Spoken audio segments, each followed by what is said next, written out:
So about a month ago, I lost a friend who I've been very close to for the last 18 years. Go on. If you had asked me out of anybody I knew who would be the most likely person to be brainwashed, I would never have said him.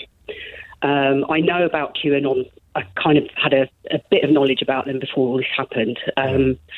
I found all these claims about killing babies and children to harvest, I think it's Adrenochrome, the last lady you were speaking to. Wasn't sure what it was. This is the Hollywood celebrity angle. This is the secret. Tom Hanks, Chrissy Teigen, part of a massive elite paedophile ring involving the government. The Wayfair chain of shops are trafficking children under the guise of selling pillows and rugs. And there was a furniture shop as well that they thought they'd spotted some secret code on a furniture catalogue. I found all this really disturbing but highly amusing at the same time. I keep saying 50% laughing, 50% smashing my head against the desk.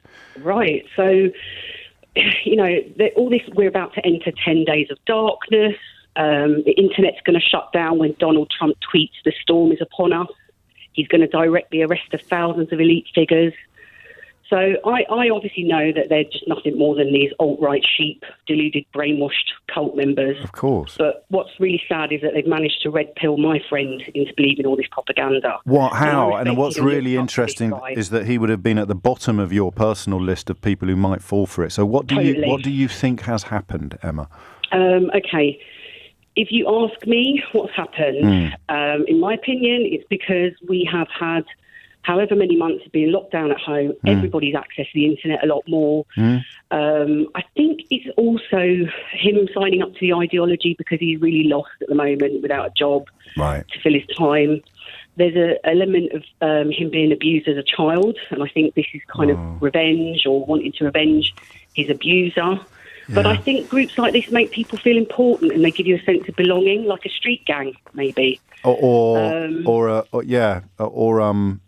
of, I know and you don't, a sort of sense of false superiority almost, perhaps. Yes, important.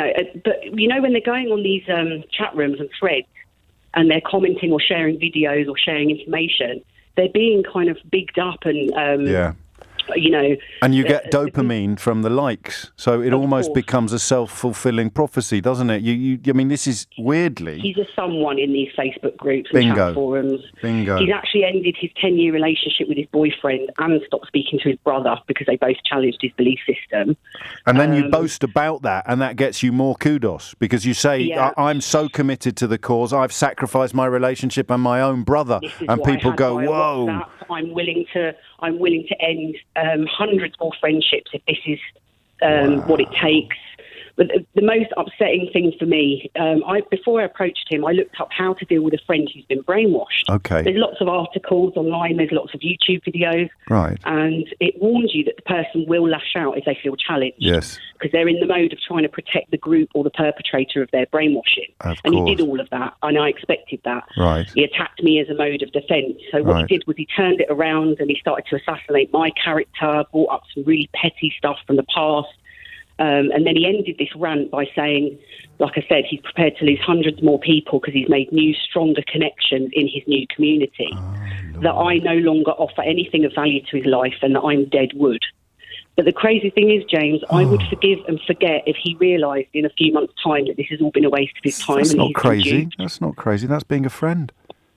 It's really sad, and it does detract from real individual cases of child abuse. I used to work in child protection myself. Yes. So I just want to say to anyone who's listening, please, guys, watch out for your friends who have fallen victim to this. It's heartbreaking to see someone you care about subscribing to this baseless, evidence-free ideology. And would we call it an ideology? I mean, it's more like a cult, isn't it? An ideology. Yes. Yeah, because he's now an anti-masker, anti-vaxxer. Now, talk to me about that. What do you understand the link there? Because I mean, I understand that not everybody who has, because you can read some fairly ridiculous things about masks in previously and still in some cases reputable British newspapers. You don't have to go far to find people calling masks nappies and muzzles and things like that. So not everybody who's fallen for that. No, you don't. How one followed the other. Being told what to do and being, being every time, quotes, they, end quotes, tell us what to do, there is an ulterior, sinister motive. People don't like to take responsibility for their actions, do they? And have some accountability that if we all do the same thing, we all work together, we can make this COVID go away. It's about, the establishment telling you what to do and not wanting to go along with that. Yeah. That's the link I understand it anyway. Oh, I feel for you. I really do. It's left a gap in your life, hasn't it, this?